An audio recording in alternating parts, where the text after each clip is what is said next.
Bagi sebagian orang, usia paruh baya adalah puncak karir. Ada kepuasan atas apa yang telah dicapai.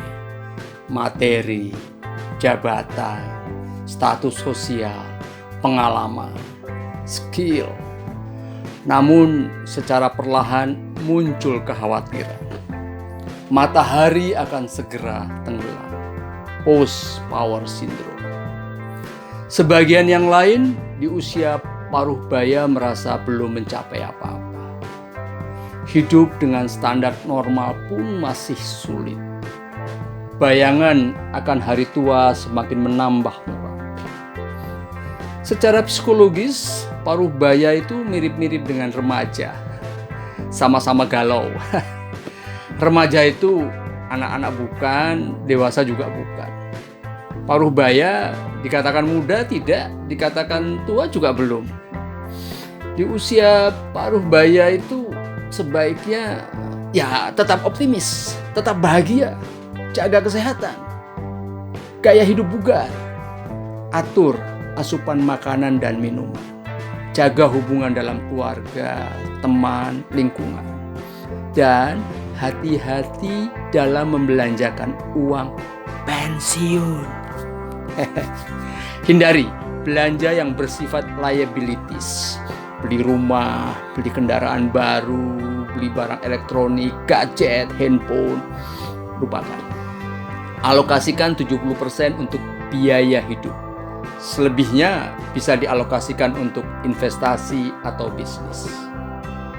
Satu hal yang perlu kita ingat, jangan pernah melawan perubahan dan terkungkung oleh mental block. Bisnis ini sulit, kamu pasti gagal. Kamu sudah tua. Lupakan mitos-mitos yang mengatakan bisnis itu terkait keberuntungan, hoki. Bisnis itu perlu modal besar. Bisnis itu harus cari untung. Forget it. Bila Anda ingin berbisnis, pertama-tama lakukan persiapan mental.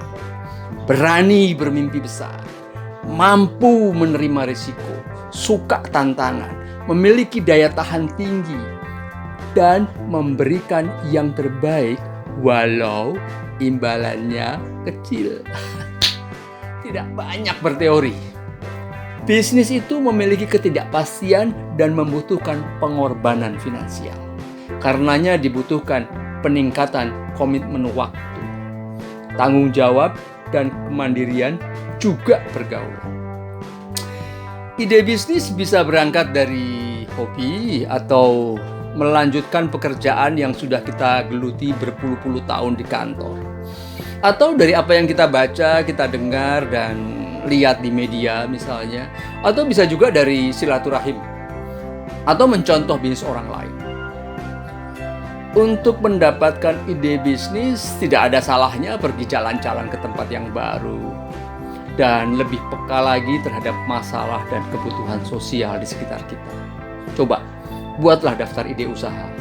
Kemudian lakukan benchmarking, belajar dari pebisnis yang sudah mapan, dan dengarkan saran-saran mentor. Lalu apa? Ya, lakukan riset lapangan, lalu tetapkan ide bisnis pilihan. Apapun bisnisnya, Anda perlu sumber daya manusia. Jangan lupa itu. Sumber daya manusia untuk menjalankan bisnis tersebut. SDM pertama adalah Anda sendiri tentu saja. Atau bersama pasangan Anda atau partner.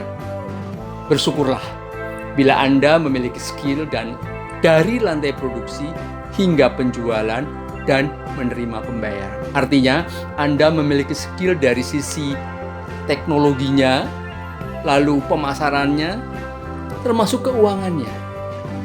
Kalau tidak, ya Anda perlu rekrut karyawan. Nah, hati-hati.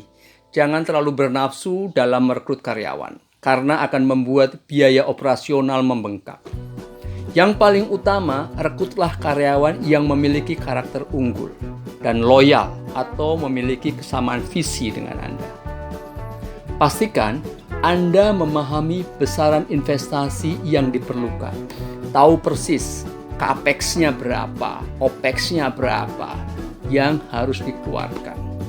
Lalu menyiapkan dana yang diperlukan hingga tercapainya BEP, break even point. Catat dengan cermat aliran uang, laba rugi, sehingga Anda tahu persis berapa total pengeluaran, berapa total pemasukan, dan seterusnya, dan seterusnya. Hati-hati dengan pajak. Pastikan Anda memiliki orang yang dapat membantu dalam menghitung perpajakan. Juga bagi hasil apabila Anda melibatkan investor. Setelah semua dirasa oke, just do it. Nggak usah banyak mikir, nggak usah banyak teori. Berani bertindak, berani belajar, jalan aja. Gitu aja kok repot. Mulailah bisnis dalam skala kecil. Walau Anda memiliki cukup modal untuk memulainya dengan skala besar. Setelah Anda pahami siklus bisnisnya dan sistem yang dibangun berjalan baik dan lancar, barulah secara bertahap Anda bisa besarkan skalanya. Sambil melaksanakan semua itu, ingatlah bahwa yang Anda bangun hanyalah infrastruktur rezeki untuk menyalurkan rezeki yang diberikan oleh Allah kepada kita. Teruslah berdoa, lakukan kewajiban agama yang Anda anut. Ajaklah karyawan Anda untuk selalu berdoa. Anda ingin belajar lebih lanjut? Ikuti sesi bisnis selanjutnya. Salam.